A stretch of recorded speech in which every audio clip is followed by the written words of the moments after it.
त्याच्यात जर तथ्यता आढळली तर काय कारवाई? त्याबद्दल तो निर्णय आमच्या अखत्यारीतला असेल.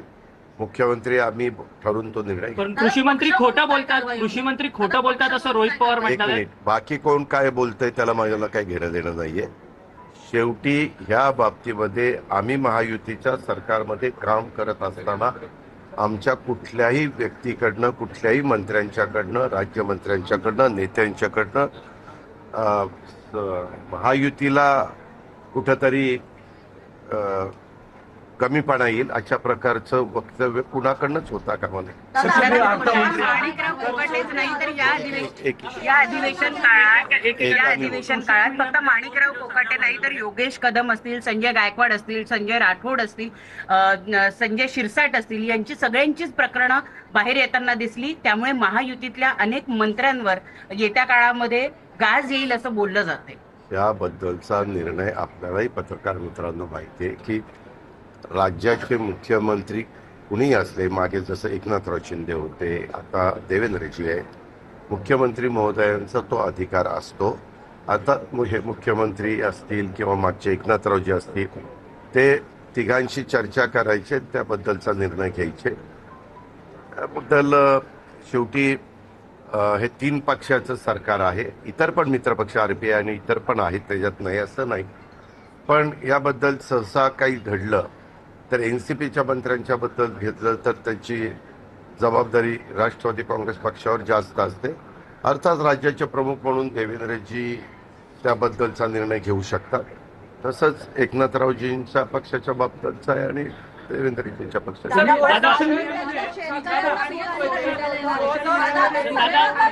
विजय गाडगे पाटील तुमच्या भेटीला येतात तिकडे, अँब्युलन्स घेऊन ते निघालेले आहेत लातूरवर. आपल्याला सांगितलेलं आहे की मलाही बातमी कळली. वास्तविक कुणी आम्हाला पुढेही भेटायला येऊ शकतं. लोकशाहीमध्ये आम्ही लोकांचं प्रतिनिधित्व करतोय, सरकारमध्ये आहे. सरकार हे सर्वांचं असतं, त्याच्यावर प्रत्येकाला तो अधिकार आहे. परंतु ती जी घटना घडली त्या घटनेच्या बद्दल पत्रकार मित्रांनो आपल्याला माहिती आहे, मला समजलं मी ट्विट करून मी माझी भूमिका अतिशय स्पष्ट केली. त्याबद्दल मी ताबडतोब त्या व्यक्तीला राजीनामा द्यायला लावला.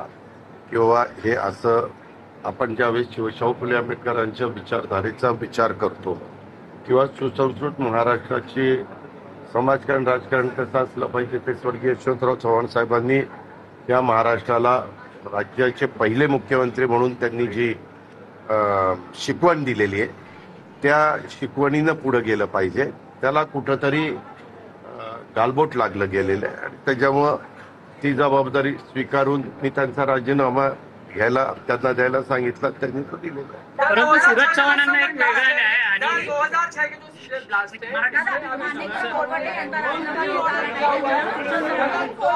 सोशल मीडियामध्ये व्हायरल पाहिले असतील त्या व्हिडिओमध्ये स्पष्टपणे मंत्री आहेत ते त्या ठिकाणी पत्ते खेळत आहेत हे स्पष्टपणे दिसत आहे. मी आपल्याला त्याबद्दल काय सांगितलं की मला त्यांच्याशी समोरासमोर बोलू द्या. मी त्याबद्दल मुख्यमंत्री मी त्याबद्दलचा काय निर्णय घ्यायचा तो घेऊ.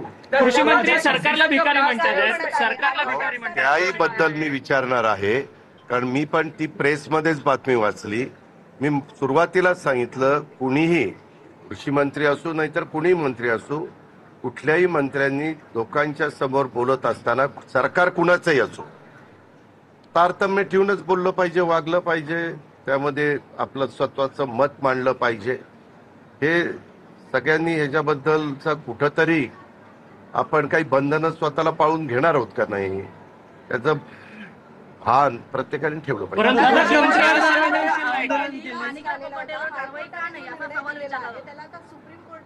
स्थगिती दिली कुठल्या याला Mumbai serial bomb blast train त्या संदर्भामध्ये तो निकाल लागला. शेवटी हायकोर्ट, सुप्रीम कोर्ट आपल्यामध्ये संविधान जे आहे त्याच्यामध्ये प्रत्येकाला न्यायालयामध्ये जाऊन न्याय मागण्याचा अधिकार आहे. वास्तविक त्याबद्दलची तयारी वेगवेगळी सरकार आली तेव्हापासून आतापर्यंत अनेक सरकार आली. तुम्ही बघितलं त्यात ही घटना घडली त्यावेळेस महाविकास आघाडीचं सरकार होतं, नंतर युतीचं पण सरकार आलं, त्यानंतर पुन्हा एक वेगळं सरकार उद्धव ठाकरे साहेबांचं आलं, त्याच्यानंतर पुन्हा एकनाथराव शिंदेंचं आलं, आता पुन्हा देवेंद्रजींचं आलं. अशा अनेक सरकार येऊन गेली. मला वाटतं सुरुवातीला पृथ्वीराज चव्हाण साहेबांचं पण होतं किंवा सुशीलकुमार शिंदे होते, विलासराव देशमुख होते. कारण ही घटना घडल्यापासून तुम्ही जर बघितलं तर अनेक जण सुशीलकुमार शिंदे नाही, विलासराव देशमुख यांच्यापासून सुशीलकुमार शिंदे 2004ला 3-4ला होते. सगळ्यांनी आपापल्या परीनं त्याच्यामध्ये ती केस कशी चांगली राहील आणि व्यवस्थितपणे सगळे पुरावे कसे सादर करता येईल याबद्दल पोलीस यंत्रणा पण काम करत होती. चांगले आपण वकील पण दिलेले होते. परंतु शेवटी न्यायव्यवस्थेचा तो निर्णय असतो. परंतु तो निर्णय ऐकल्यानंतर राज्याच्या प्रमुखांनी पण सांगितलं की आम्ही सुप्रीम कोर्टामध्ये जाणार आणि सुप्रीम कोर्टाला पुढे जाऊन पुन्हा तिथं ही केस मांडणार, चांगले वकील देणार आणि जे दोषी असतील त्यांना शासन कसं होईल हा प्रयत्न करणार. माणिकराव कोकाटे यांच्यावर कारवाई झाली नाही म्हणून छोट्या माशाचा बळी घेतला. काय माणिकराव कोकाटे यांच्यावरती कारवाई करता येत नाही म्हणून छोट्या माशाचा बळी घेतला असं वारंवार विरोधकांकडून सांगितलं जात आहे. हे दादांत खोटं आहे, ह्याच्यात अजिबात तथ्य नाहीये. मग दादा कृषी मंत्र्यांचा राजीनामा कधी घेणार मी आता? तुम्हाला सांगितलं ना, तुला मराठी कळतं का रे? मी मगाशी तुला सांगितलं की मी त्यांना सोमवारी किंवा मंगळवारी बोलवणार. सोमवारी मी आता असेल तर सोमवारीच मी बोलून घेईल आणि त्याबद्दल त्यांचं काय मत आहे ते पण त्या ठिकाणी जाणून घेईल आणि नंतर मी मुख्यमंत्र्यांशी बोलून पुढचे काय असेल